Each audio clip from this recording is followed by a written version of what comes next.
Bismillah. Assalamualaikum warahmatullahi wabarakatuh.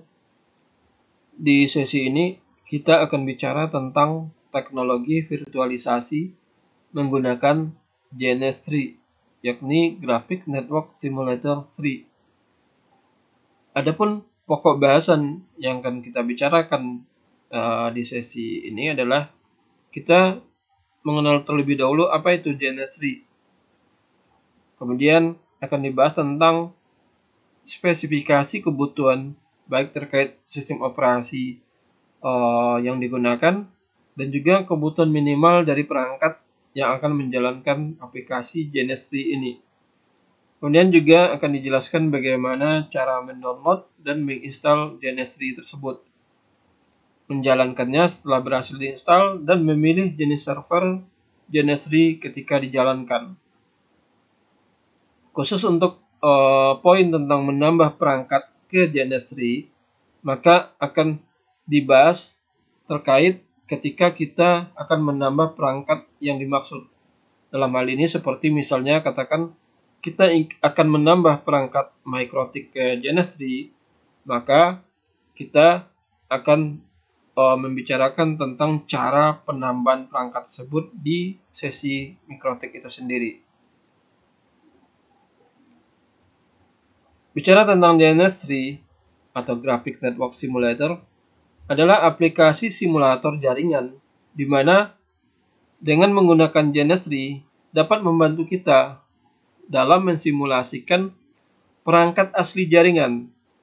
Jadi seperti benar-benar kita berhadapan dengan perangkat asli itu sendiri dalam hal sistemnya, dalam hal softwarenya, baik dengan bantuan emulator ataupun dengan menggunakan teknologi virtualisasi.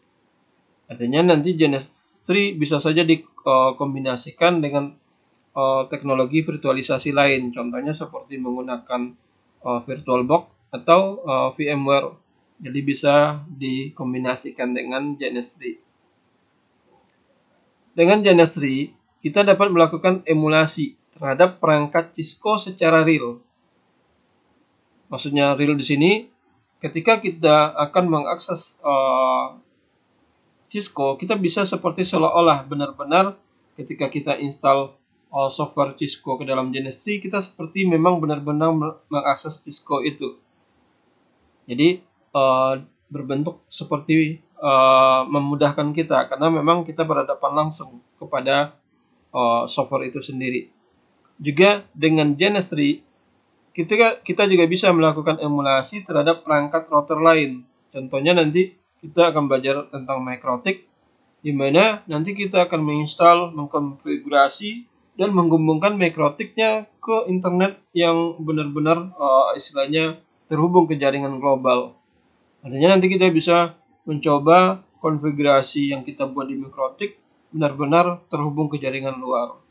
Juga ada router lain seperti Juniper dan router lain di mana nanti kita mengaksesnya itu benar-benar secara real. Adapun spesifikasi kebutuhan dari GNS3 dalam hal sistem operasi, maka GNS3 terutama untuk versi baru mulai dari versi 1.4 hanya support dengan arsitektur sistem operasi yang 64 bit mulai dari Windows 7 dan versi yang terbarunya. Kemudian kalau untuk jenis server di Windows itu dimulai dari seri 2012 dan yang terbaru. Kemudian untuk Linux maka GNS3 bisa diinstal pada sistem operasi Ubuntu dan juga pada Debian. GNS3 juga bisa diinstal di Macintosh, atau kalau mau menggunakan semacam komputer yang berada di cloud, maka bisa diinstal pada aplikasi VMware ESXi. Jadi itu aplikasi untuk membuat server secara cloud.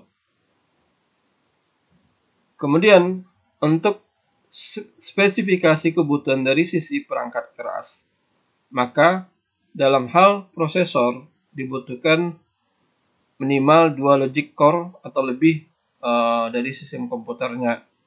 Kemudian untuk memori 4 GB, media penyimpanan itu minimal 1 GB. Ini minimal sekali, dan harus diingat untuk sistem operasi Windows secara default membutuhkan minimal ruang penyimpanan kosong itu 200 megaan.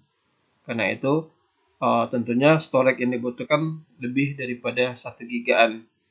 Kemudian juga fitur virtualisasi di sistem komputer di bagian BIOS atau UEFI-nya itu aktif. Karena dalam beberapa laptop atau komputer bisa saja fitur dari virtualisasi ini dalam kondisi disable atau nonaktif. Nah, bagaimana kalau kita hanya punya sistem komputer dengan arsitektur 32 bit, maka kita dapat menggunakan Genesri versi 1.3.13 atau yang lebih lama. Jadi hanya itu yang support untuk arsitektur 32 bit. Kalau yang untuk yang versi baru, maka tidak lagi disupport oleh Genesri. Kemudian untuk mendownload Genesri, kita bisa lakukan langsung di website dari genesri.com atau masuk ke website dari github.com dengan alamat github.com/genesri GUI dan release. Artinya nanti akan ditampilkan daftar rilis terbaru dari Genesri. Berikut adalah tampilan dari halaman rilis terbaru dari Genesri, di mana rilis terbaru adalah 2.2.19 pada bulan Maret ini.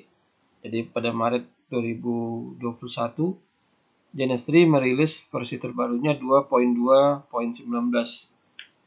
Nah, mana yang mau kita download atau bagi file-file apa saja yang kita download, karena di sini ada banyak pilihan atau banyak file, maka yang akan kita download adalah Genesri 2.2.19 all-in-one.exe. Ini untuk kebutuhan Windows. Jadi kalau mau install di Windows berarti ambil yang exe. Kemudian kalau kita mau menginstal di sistem operasi lain, berarti kita sesuaikan saja. Nanti kalau Linux installnya tidak dalam bentuk file seperti ini, nanti ada perintah atau komen khususnya.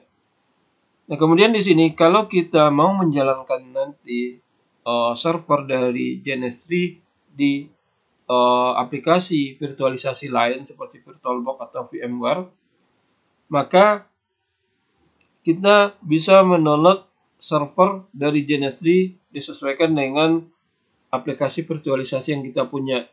Seperti di sini kita bisa download untuk VirtualBox atau kita download untuk kebutuhan yang VMware Workstation. Sementara kalau yang untuk VMware yang cloud atau yang online, kita bisa ESXi ini. Jadi secara default kita bisa download satu all-in-one ini, atau kita butuh apakah kita punya VirtualBox atau VMware untuk menjalankan sistem server dari Genesri tersebut.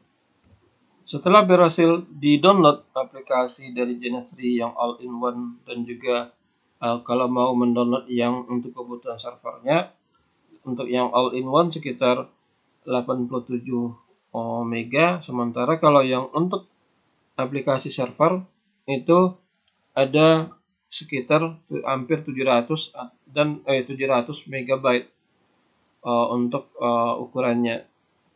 Di sini kita akan mencoba melakukan instalasi dari Genesri. Saat pertama, instalasi di Windows bisa dikatakan sama, hanya tinggal klik ganda saja. Dan ketika muncul dari layar untuk proses yang akan diinstal, tinggal diklik next saja. Kemudian kita setuju, agree.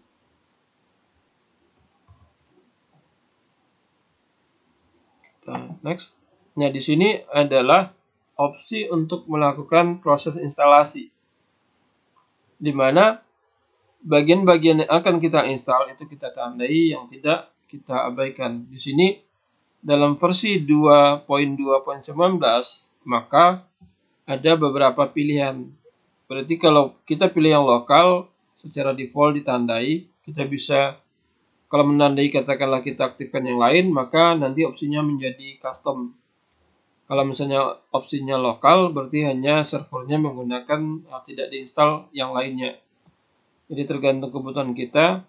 Di sini untuk Genestry aplikasi klien yang dalam bentuk web based nantinya. Nah, sekarang kita install saja opsi Genes yang lokal. Kemudian di sini yang kita rubah untuk yang WinPCAP. Maka ini digunakan untuk bagaimana sistem operasi kita berkomunikasi nanti dengan Genes 3. Jadi berkomunikasi sehingga bisa mengirim traffic ke luar. Ini untuk versi di bawah Windows 10. Sementara kalau yang versi Windows 10 ke atas menggunakan npcap.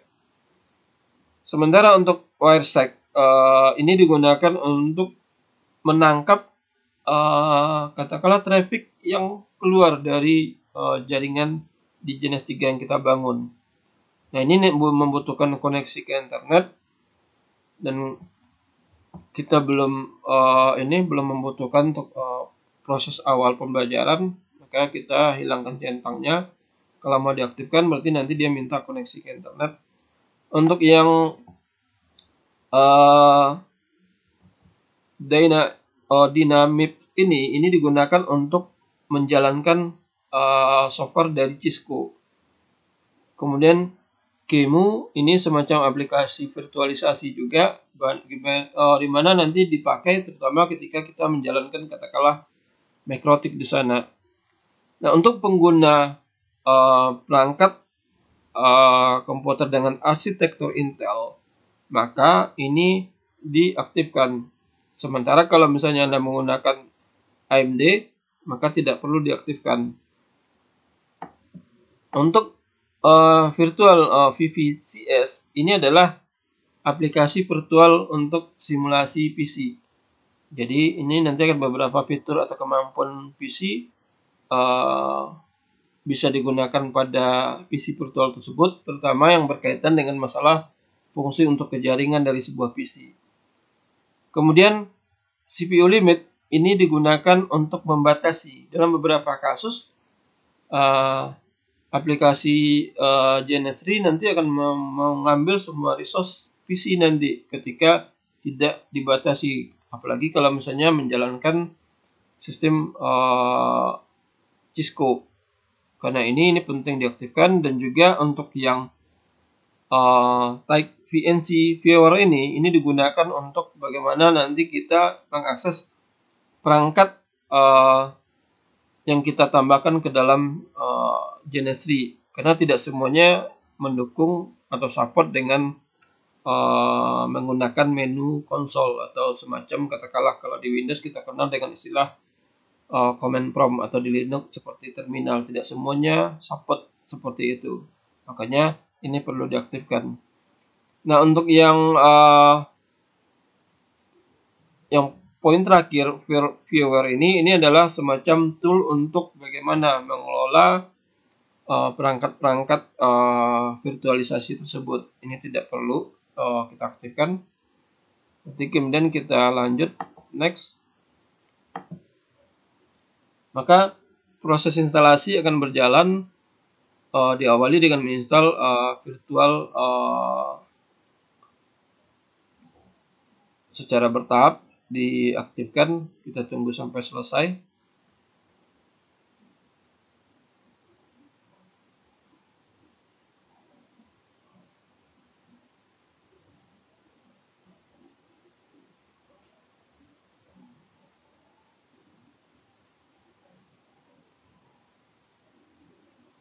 Nah, ini adalah pop-up layar baru ketika kita ingin menginstal WinPCAP. Ini untuk digunakan berkomunikasi traffic dari data dari Genestry ke sistem operasi yang kita pakai. Kita klik next, kita setuju, kemudian kita biarkan aktif, artinya aktif ketika Windows booting nanti.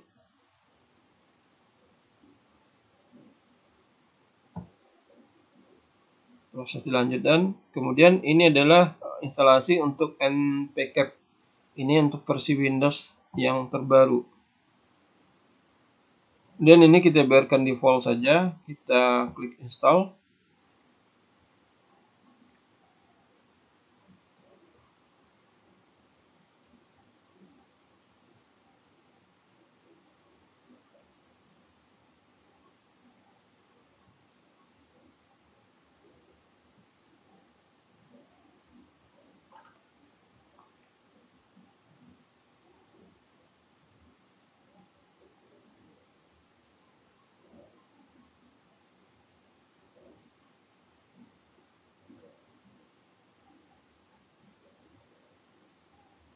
Kita tunggu selesai proses instalasi dari npcap.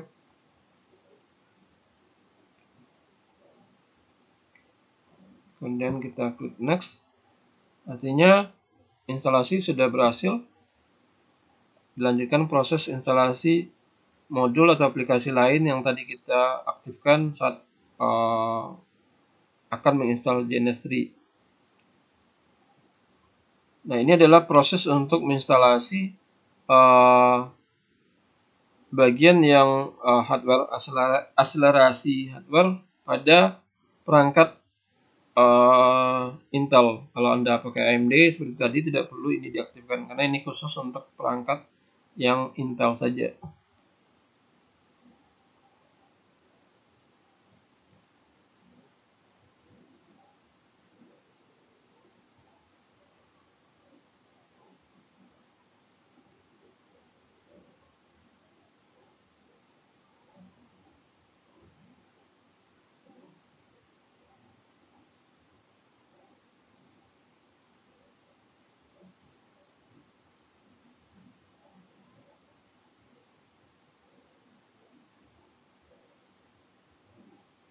Kita tunggu prosesnya.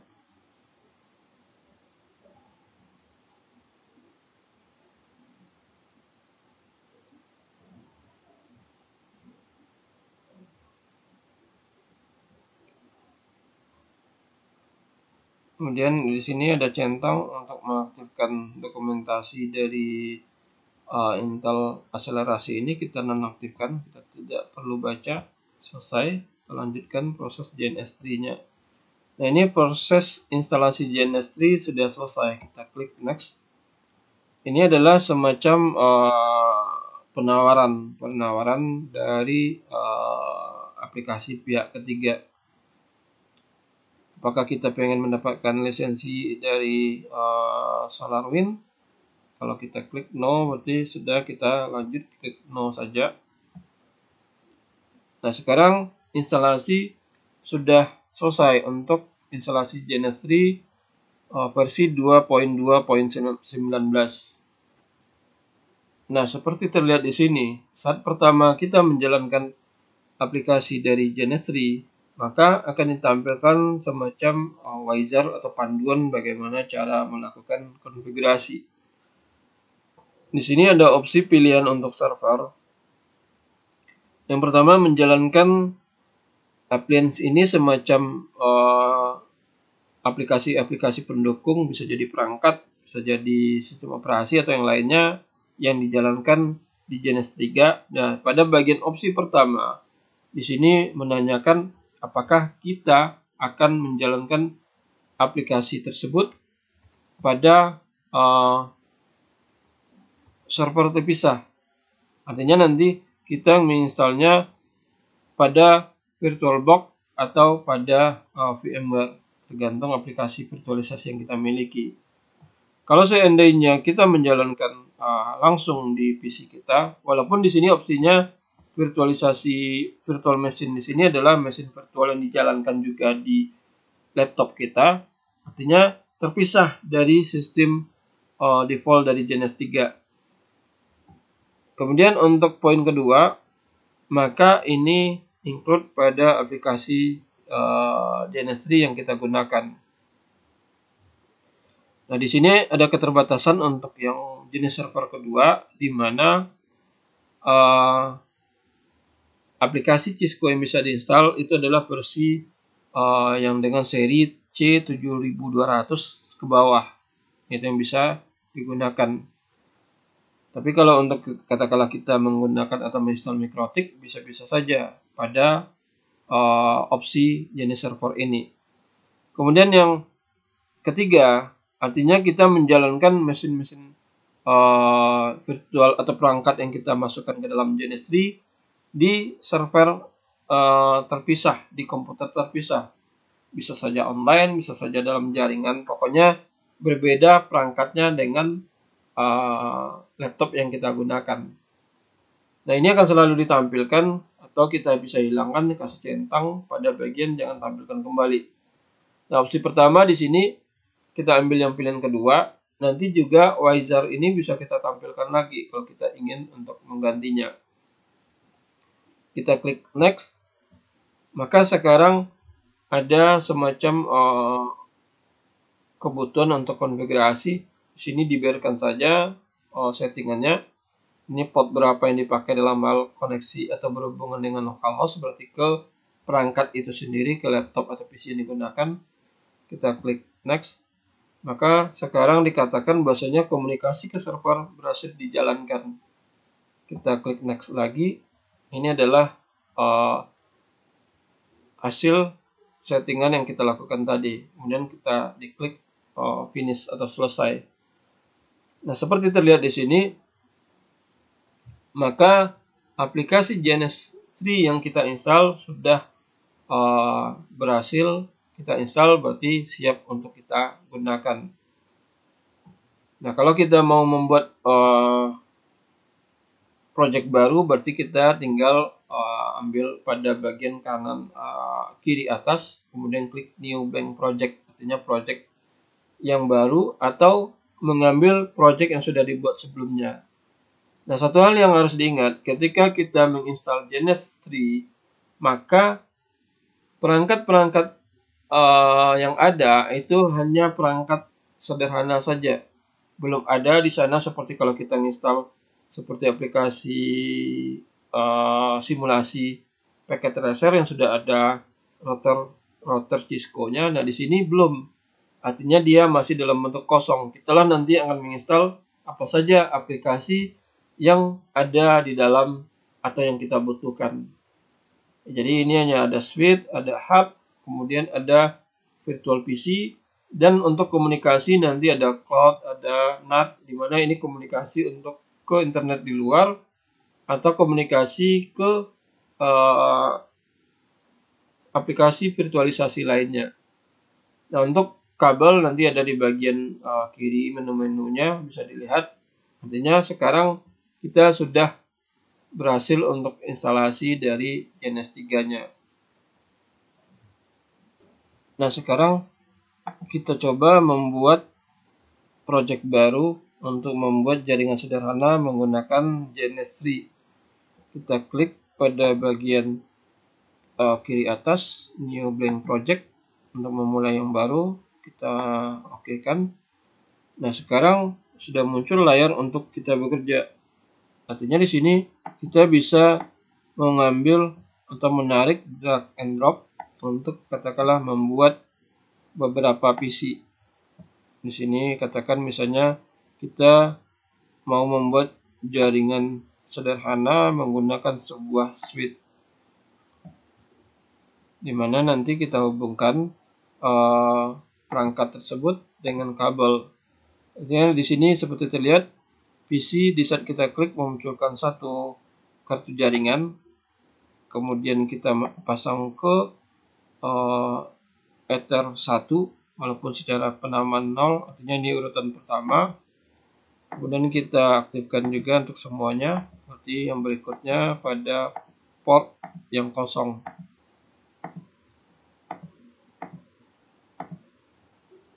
Nah, untuk yang merah, poin-poin yang merah di sini, yang dari PC, kenapa merah? Karena PC-nya belum diaktifkan. Nah, kalau mau diaktifkan, tentunya kita bisa klik satu persatu, klik kanan di sana juga bisa, atau kita bisa langsung aktifkan secara serentak semuanya. Namun lebih baik untuk mengingat pertimbangan dari kemampuan PC atau laptop, diaktifkan saja satu persatu.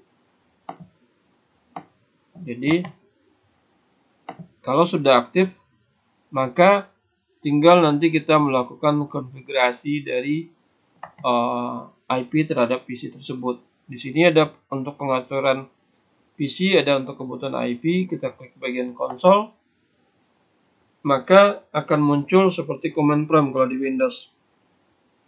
Nah, untuk mengetahui semacam katakanlah apa saja menu yang tersedia di dalam virtual PC tersebut, tinggal dengan mengetikkan tanda tanya, enter, maka muncullah daftar perintah yang bisa digunakan. Seperti di sini, kalau kita mau memberikan IP, kita tinggal setting, atau kita belum tahu apa perintahnya, klik IP, kemudian tanda tanya. Jadi seperti di sini, kita klik IP, kita enter, maka diberitahu. Jadi bagaimana cara penulisannya adalah misalnya kita buat di sini IP kita anggap menggunakan kelas C 192.168.01/. Nah, ini adalah nilai CIDR-nya. Kita mau pakai nilai berapa? Katakan default saja, kita pakai 24. Artinya subnet masknya nanti adalah 255.255.255.0. Dan ini tentunya perlu mengingat kembali materi tentang masalah subnetting. Kita enter. Maka sekarang PC pertama sudah memiliki IP 192.168.01 dengan subnet mask /24. Nah, untuk PC 2 kita set, kita masuk ke konsol juga. Kita buat di sini IP 92.168.02/24. Nanti akan diperiksa apakah terjadi semacam ganda. Nah, di sini diinformasikan ada PC yang kita buat atau kita gunakan itu sudah bisa ini. Kita coba lihat show IP. Nah, di sini menggunakan /2. Coba kita ping ke PC 1. Nah, artinya di sini terjadi hubungan karena berada pada satu network yang sama. Nah, ini langkah untuk membuat jaringan sederhana menggunakan virtual PC dengan switch. Nah, materi kita nanti akan bagaimana cara menginstal MikroTik kemudian mengkonfigurasinya sehingga kita bisa belajar peralatan jaringan tanpa harus memilikinya. Baik, untuk materi tentang pengenalan Genestry Bapak cukupkan. Akhiri dengan Assalamualaikum warahmatullahi wabarakatuh.